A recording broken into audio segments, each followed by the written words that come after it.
Good morning students. Okay, आइए आज हम एम्प्लॉयबिलिटी स्किल्स की क्लास स्टार्ट करते हैं, जिसमें आपका पहला चैप्टर रहेगा फाइनेंशियल लिटरेसी यानी कि वित्तीय साक्षरता।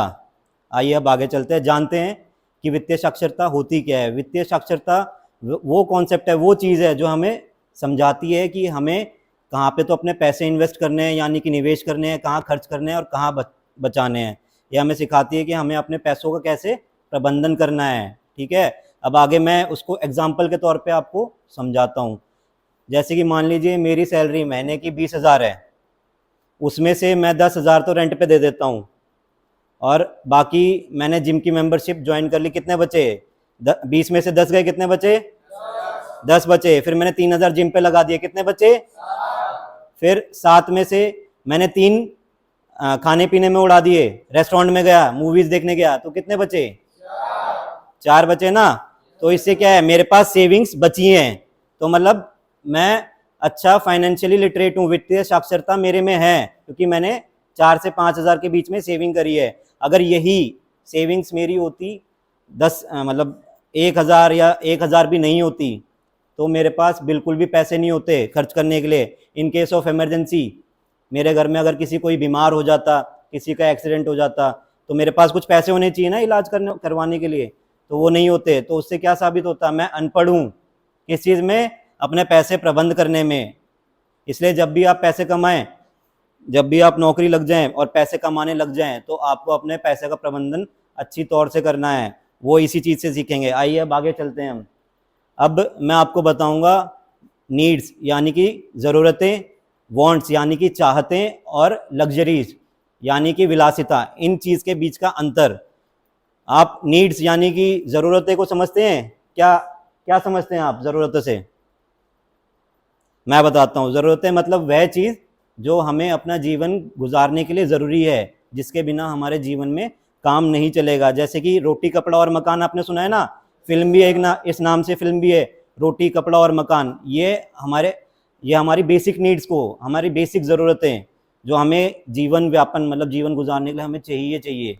ठीक है, तो वो ये चीज़ें हैं। साथ में बिजली का बिल हो गया, पानी का बिल हो गया, ये आपके घर चलाने के लिए ज़रूरी चीज़ें हैं ना। अगर कहीं आप किराए पे रहते हैं तो आपको वहाँ पे रेंट भी पे करना होगा, तो वो ज़रूरत में आ गई। ठीक है, तो नीड समझ गए, अब ज़रूरतें क्या है? ठीक है, अब आगे चलते हैं हम चाहतों पे यानी कि वांट्स। वांट्स ऐसी चीज़ें हैं, चाहते ऐसी चीज़ें हैं जो मतलब ज़रूरी नहीं है हमारी लाइफ में, लेकिन अगर हमारे पास थोड़े से पैसे सेव हो जाएं, बच जाएं, हम अपनी सैलरी में से कुछ पैसे बचा लें, तो हम उसे वहाँ पे खर्च कर सकते हैं। जैसे कि भाई रेस्टोरेंट में खाना खा के आ जाना, मूवी देख के आ जाना यारों दोस्तों के साथ, या फिर फैमिली के साथ ब्रांडेड कपड़े खरीद लेना। समझ गए ना? इसमें मतलब वही है कि आपके पास थोड़े से आपने पैसे बचा लिए, आपके पास 10-1 हज़ार महीने के बच गए, तो आपने कुछ 3-1 हज़ार खर्च दिए कि आप अपनी मतलब लाइफ में थोड़ा सा एन्जॉयमेंट कर पाएँ, अपने मज़े ले पाएँ, आनंद ले पाएँ लाइफ का। ठीक है ना? तो वो होती हैं आपकी चाहतें, मतलब कि ज़रूरी नहीं होती हैं वो चीज़ें। ठीक है ना, ज़रूरत ही नहीं है, लेकिन आप बचा के कुछ आप अपना एक्सपेंड कर सकते हो उस पर। अब आगे चलते हैं।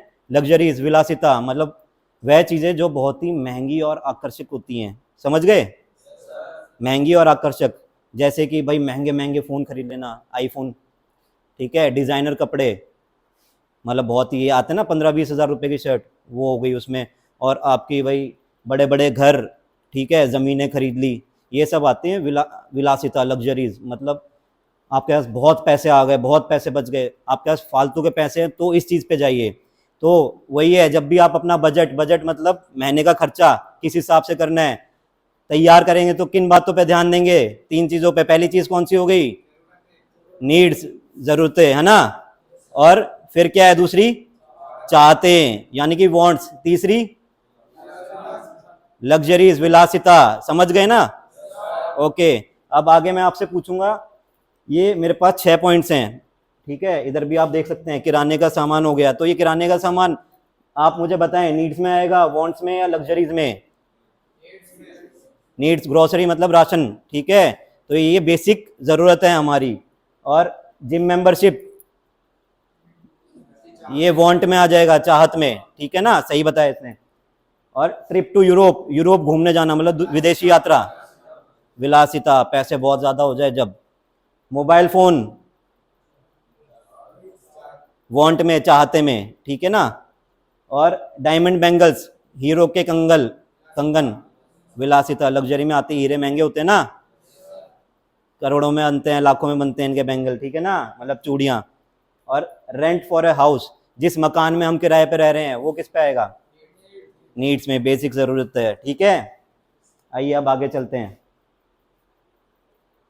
अब हम ये सीखेंगे कि हमें अपना जो मंथली एक्सपेंस होते हैं, इनकम, इनकम मतलब आय, महीने की इनकम कैसे कैलकुलेट करनी है, आय कैसे कैलकुलेट करनी है, और महीने के खर्चे यानी कि एक्सपेंडिचर। पहले तो आप करोगे, आपकी जो आय हो रही है महीने में जितनी भी हो रही है, मैं बताता हूँ, टेबल बनाएंगे। इस साइड तो आप लिखेंगे इनकम कि किस सोर्स से हो रही है, कहाँ से आप कमा रहे हो। जैसे इसमें दिखा रखा है कि मैं एक रेगुलर नौकरी से कमा रहा हूँ, कितने, 7,000, ठीक है। फिर दूसरा, मैंने एक पार्ट टाइम जॉब कर ली, लगा लो जोमेटो में एज ए डिलीवरी गाय मैंने नौकरी कर ली, ठीक है। तो उधर से भी मेरे को मिल गए महीने के 4,000। तो मैं ये अपनी ना इनकम कैलकुलेट कर रहा हूँ एक साइड में। और मेरे पास एक स्कूटर था, मैंने वो किराए पे चढ़ा दिया, तो मेरे पास उससे आगे 2 से 3 हज़ार महीने के, ठीक है।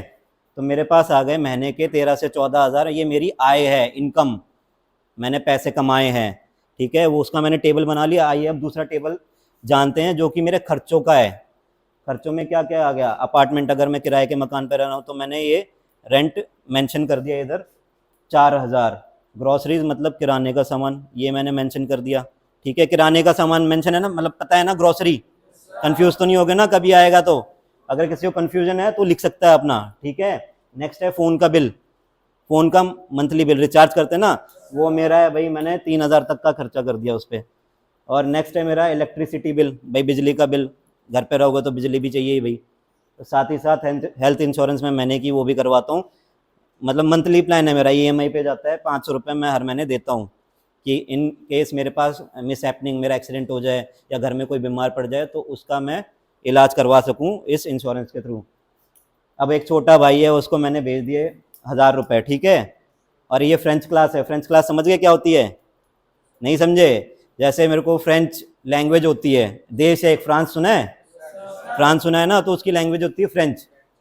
तो उसी की लैंग्वेज सीखने लगी कि काफ़ी कंपनीज हैं जो फ्रेंच ट्रांसलेटर रखती है, ठीक है। तो उसका मैं क्लास लेता हूँ, तो मैंने भाई 1,000 रुपये मेरा वहाँ पे खर्चा है। मूवीज़ और रेस्टोरेंट, मूवी देखने चला गया और रेस्टोरेंट में फैमिली के साथ खाना खा लिया, उसका 1,000 मेरा खर्चा है। तो मेरा टोटल एक्सपेंडिचर, मेरे महीने का टोटल एक्सपेंडिचर कितना हुआ, 12,000। और मेरी इनकम कितनी थी, 13 से 14 हज़ार, है ना। तो मेरे पास अभी 2,000 के आसपास बचे हैं, मतलब मुझे ज़रूरत है क्या, और मेरे को अच्छे से करना है इस चीज़ में, कॉन्सेप्ट क्लियर करने हैं मुझे कि कहाँ पे मैं पैसे बचा सकता हूँ। मेरे को कम से कम 5-6 हज़ार तो सेविंग्स रखनी पड़ेंगी महीने की। तो आपको भी यही चीज़ें ध्यान रखनी है, जब भी आप अपना बजट बनाएं, जब कमाने लग जाएं, अभी से प्रैक्टिस चालू कर दो। जो घर वाले पैसे देते हैं उसमें भी आप बजट बनाओ कि भाई मेरे को 500 रुपये मिले महीने के, तो समझो मेरे को कहाँ कहाँ खर्चने हैं, जितनी सेविंग्स हो सकती है उतनी करो। तो इससे क्या दर्शाता है, मेरी जो फाइनेंशियल लिटरेसी है, वित्तीय साक्षरता है, वो उसमें मैं कमज़ोर हूँ, अभी मुझे मजबूत करना है उस चीज़ को, समझ गए ना।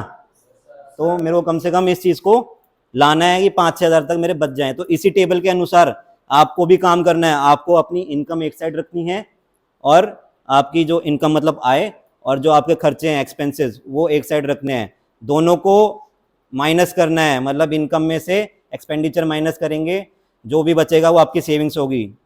अगर ज़ीरो के आसपास रहती है तो आपको काम करने की ज़रूरत है उस पर। अगर आपका 5-6 हज़ार का बचता है, गैप रहता है, तो मतलब आप अच्छे रास्ते पे जा रहे हैं। तो आपको आगे भी फ्यूचर में यही ध्यान रखना है, ठीक है। तो आज के लिए इतना ही काफ़ी है, धन्यवाद।